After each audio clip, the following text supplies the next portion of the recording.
교통사고 소식에 한달음에 달려온 광숙. 피투성이 된 환자를 보고 오열하지만 그 앞에 나타난 한동석 회장. 안도감에 와락 끌어안는 광숙의 모습에 동석은 사랑스러운 미소를 감추지 못합니다. 광숙의 눈물에서 그녀의 진심을 확인한 동석은 마 대표를 행복하게 해줄 숙제가 남아있으니 절대 죽지 않을 것이라며 굳은 마음을 전하고 광숙은 그의 진심에 깊은 감동을 받습니다. 두 사람은 마침내 서로의 마음을 확인하고 연인이 됩니다. 어색하고 수줍지만 달콤한 호칭 교환까지. 마 대표 회장님 대신 광숙 씨, 동석 씨라 부르며 두 사람의 사랑은 더욱 깊어지는데, 하지만 아직 시동생들에게 비밀로 하고 싶은 광숙과 달리 동석은 광숙의 마음을 들킨 듯 자꾸만 아슬아슬한 순간을 연출합니다. 과연 두 사람은 사랑을 무사히 지켜낼 수 있을까요? 지금부터 함께 하시죠. 교통사고 소식에 광숙은 심장이 터질 듯 달려왔다. 응급실 문을 열자마자 보이는 피투성이의 남성. 한동석 회장이라고 생각한 그녀는 망설임 없이 그에게 달려가 어깨를 들썩이며 오열했다. 제발 안 돼요. 그녀의 목소리는 절규에 가까웠다. 그때 등 뒤에서 익숙한 목소리가 들려왔다. 아니, 마 대표 여기서 뭐 하는 겁니까? 화들짝 놀라 고개를 돌린 광숙의 눈에 멀쩡히 서 있는 동석의 모습이 들어왔다. 그 순간 안도의 눈물이 폭포수처럼 쏟아졌다. 그리고는 자신도 모르게 한동석 회장을 와락 끌어안으며 다행이에요. 정말 다행이에요. 순간의 외침처럼 입술을 맵돌았다. 회장님, 정말 괜찮으세요? 교통사고 나셨다고 해서 너무 놀라서 정신없이 달려왔어요. 동석은 붉어진 광숙의 눈가를 부드럽게 바라보며 살며시 미소 지었다. 아니, 그래서 그렇게 울고 있었군요. 난 마 대표에게 무슨 큰일이 생긴 줄 알고 걱정했는데 다행이네요. 교통사고는 내 차를 몰고 가던 김 기사가 당한 거예요. 나도 소식을 듣고 병원으로 달려온 거고요. 우리 직원들이 뭔가 잘못 전달한 모양이군요. 걱정하게 만들어서 미안합니다, 마 대표. 그의 따뜻한 말에 광숙은 그제야 정신이 든 듯 동석에게서 떨어졌다. 하지만 동석은 그녀의 손목을 부드럽게 붙잡았다. 잠깐만요, 마 대표. 너무 놀란 것 같아서 이대로 가는 건 좀 위험해요.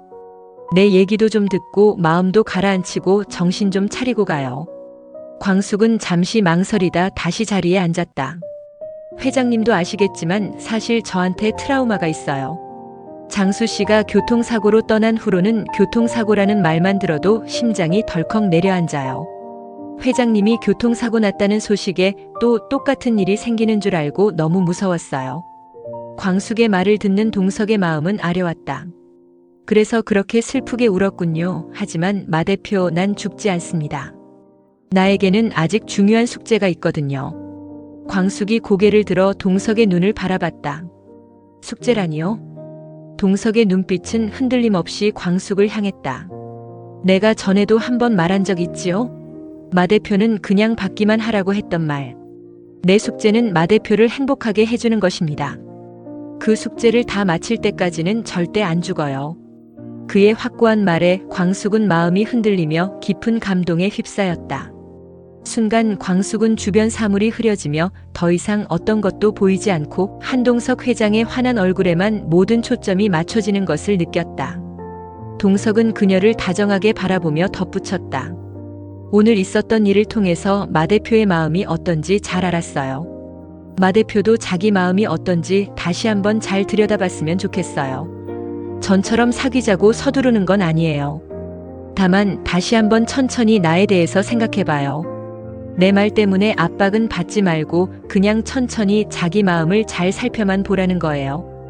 동석은 광숙이 안정될 때까지 그녀의 곁을 지키며 함께 술도가까지 바래다 주었다.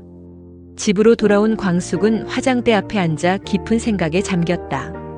오늘 동석의 존재가 자신에게 얼마나 중요한지 절실히 느낄 수 있었다. 창틀을 타고 들어온 시원한 바람 한 자락이 광숙의 머리칼을 건드리고 지나갔다. 그 순간 그녀는 가슴 깊은 곳에 품고 있던 어떤 결심을 조심스레 꺼냈다. 그래요, 회장님. 이제는 저도 제 마음을 꺼내볼게요. 당신이 주는 그 따뜻한 마음에 보답하고 싶어요. 이제는 내 마음을 당신에게 주고 싶어졌어요. 그녀는 서랍을 열어 장수와 함께 찍은 결혼식 사진이 담긴 액자를 꺼내 들었다. 사진 속 장수는 여전히 따뜻한 미소를 짓고 있었다. 장수 씨나 이제 결정을 내려야 할 것 같아요. 그동안 그 사람에게 끌리는 마음을 애써 밀어내고 외면하려고 했어요. 당신을 배신하는 것 같고 용서받지 못할 사람 되는 것 같아서요. 그런데 오늘 회장님에게 무슨 일이 생겼다는 소식을 들었을 때 그냥 참을 수가 없었어요. 너무 두려웠어요. 그 사람이 당신처럼 갑자기 내 곁을 떠나면, 어쩌나 또다시 사랑하는 사람을 잃게 되면 어떡하나 그런 생각에 숨이 막혔어요. 그녀는 사진을 가슴에 꼭 안았다. 눈물은 나지 않았다. 대신 마음 깊은 곳에서 잔잔한 파문처럼 번지는 따뜻함이 있었다. 장수 씨, 제가 지금 하려는 선택 이해해 줄 거죠? 나 이젠 정말 혼자 남아있고 싶지 않아요. 그 사람이 내 손을 잡아줄 때 그냥 기대고 싶어요. 더 이상 그 마음을 밀어낼 힘도 없고 이유도 없어요. 당신도 나처럼 외로움이 얼마나 힘든지 알 테니까 부디 허락해줘요. 당신의 광숙이 이젠 조금 행복해지고 싶어요. 광숙은 조용히 사진을 내려놓고 휴대폰을 들었다. 통화 버튼을 누르기 전 그녀는 조용히 눈을 감고 깊은 숨을 내쉬었다. 이건 단지 전화 한 통이 아니었다.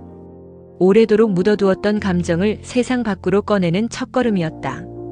드디어 광숙은 통화 버튼을 눌렀다. 기다렸다는 듯 동석은 바로 전화를 받았다. 나도 마 대표 생각하고 있었는데 전화했네요. 그러셨군요, 회장님. 저 결정했어요. 그녀의 목소리는 작지만 단호했다. 제 마음이 어떤지 이제 확실히 알았어요. 회장님과 정식으로 사귀고 싶어요. 순간 전화기 너머에서 들려오는 동석의 숨결이 잠시 멈춘 듯 했지만 곧 잔잔하고 벅찬 웃음소리가 흘러나왔다.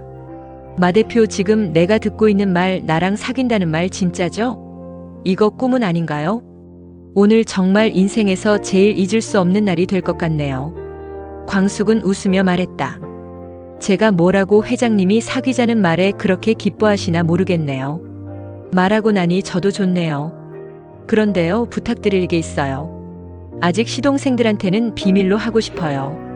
술도가 식구들한테는 좀 더 있다가 천천히 알리고 싶어요. 괜찮으시죠? 동석은 자상한 말투로 대답했다. 걱정 말아요. 마 대표가 준비될 때까지 아무에게도 말하지 않을게요. 내 입은 아주 무거우니까요. 그렇게 두 사람은 마침내 마음을 나누는 연인이 되었다. 동석은 마냥 기뻤지만 광숙은 여전히 장수에게 미안한 마음이 있었다.